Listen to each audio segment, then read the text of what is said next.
Malabo ba ang gitnang paningin mo? Hi mga idol, ako si Doc Doms.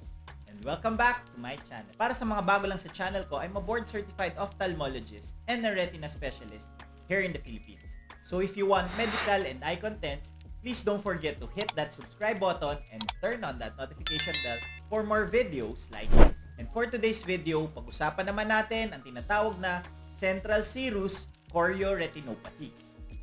Tara, let's discuss. Kung malabo ang gitnang paningin mo at malinaw ang paligid nito, malaki ang chance na ang problema ay sa parte ng mata sa bandang retina na tinatawag na macula.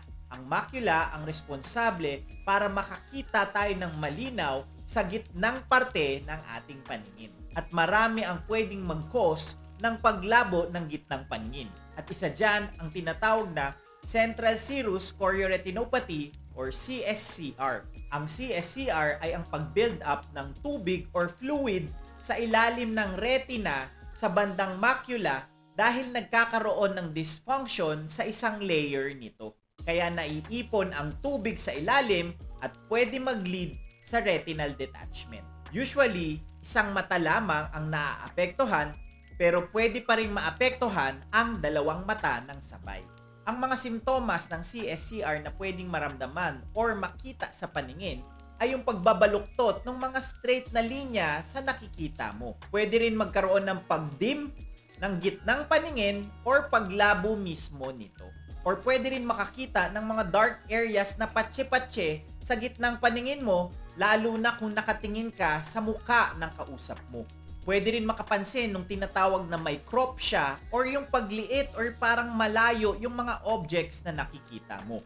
At nagkakaroon din minsan ng pagbabago sa contrast sensitivity at color saturation. Ano naman ba ang nagkukos ng CSCR? Hindi pa talaga alam kung ano yung exact mechanism at nagkukos nito.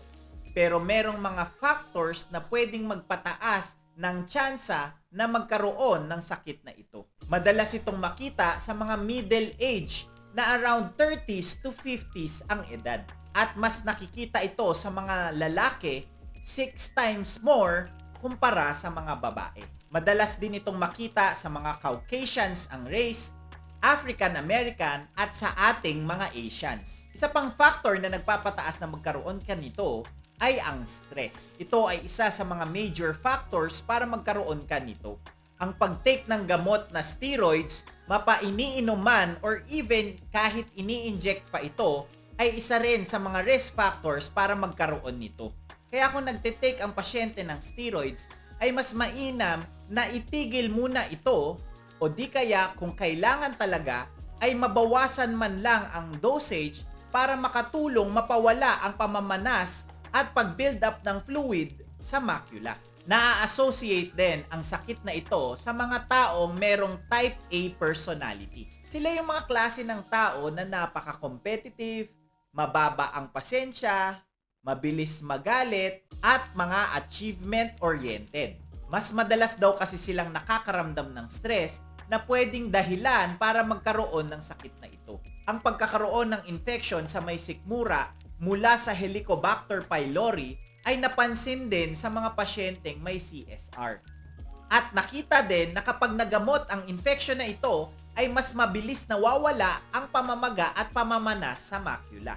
Meron ding mga ibang gamot bukod sa steroids na pwede ring magpataas ng chance na magkaroon nito. Tulad ng tinatawag na sildenafil or mas kilala sa brand na Viagra.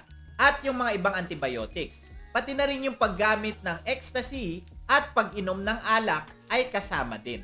Ang iba pang mga risk factors ay pregnancy or pagbubuntis, high blood or hypertension, sleep apnea, mga autoimmune diseases tulad ng lupus, at yung mga pasyenteng may end-stage kidney disease. Ang mga pasyente namang may psychiatric disorders tulad ng depression ay naitalang mas mataas ang tsansa for recurrence or magkaroon ulit ng sakit na ito.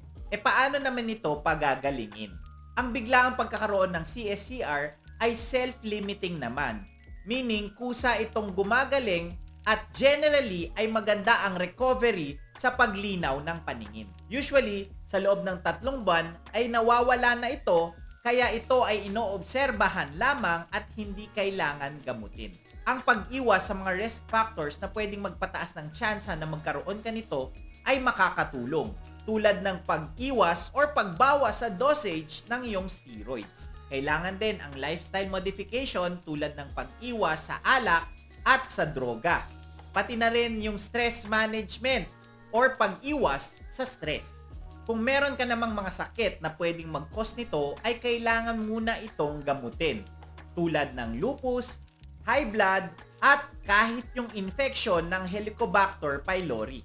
Pero kapag lumagpas na ang 6 na buwan at hindi pa rin ito gumagaling, o di kaya ito ay pabalik-balik na, or kung isang mata na lang ang nakakakita sa'yo at apektado pa ng CSCR, ay merong mga treatment options na pwedeng gawin. Para mapawala ang pamamaga ay pwede ang mga sumusunod. Una dyan ay yung anti-corticosteroids therapy tulad ng spironolactone na napatunayang nakakabawas ng tubig sa may macula, nakakapagpanipis ng retina, at nakakatulong sa paglinaw ng paningin.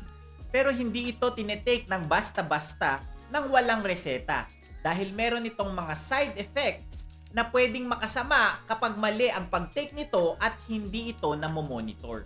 Ang pag-inject naman ng anti-VEGF na gamot sa loob ng mata ay makakatulong para sa mga meron ng komplikasyon tulad ng choroidal neovascularization. May mga procedures din na pwedeng options para sa sakit na ito, tulad ng paggamit ng laser na pwedeng makatulong para maipump back palabas ang tubig na naipon. Meron ding tinatawag na photodynamic therapy na napatunayan ng nakakatulong para mabawasan ang naipong tubig at mag-improve ang paningin. Ang sakit na central serous chorioretinopathy, hindi man napapatunayan pa kung bakit ito nangyayari, ay maraming risk factors na pwedeng magpataas ng chance na magkaroon ka nito. Kadalasan, ito ay inoobserbahan lamang at kusang gumagaling. Pero merong mga treatment options na pwedeng gawin kapag ito ay matagal na at malala na. Kaya importanteng magpa-check up sa inyong mga ophthalmologists kapag meron na kayong simptomas na nararamdaman sa mga nabanggit ko. And that's it for today's video. Ngayon, alam mo na ang sakit na central serous chorioretinopathy. Please don't forget to like, comment kung may mga questions or suggestions kayong topics, subscribe, and hit that notification bell for more medical and eye contents. Ngayon, mas may alam ka na. Ako po si Doc Doms. See you on my next video.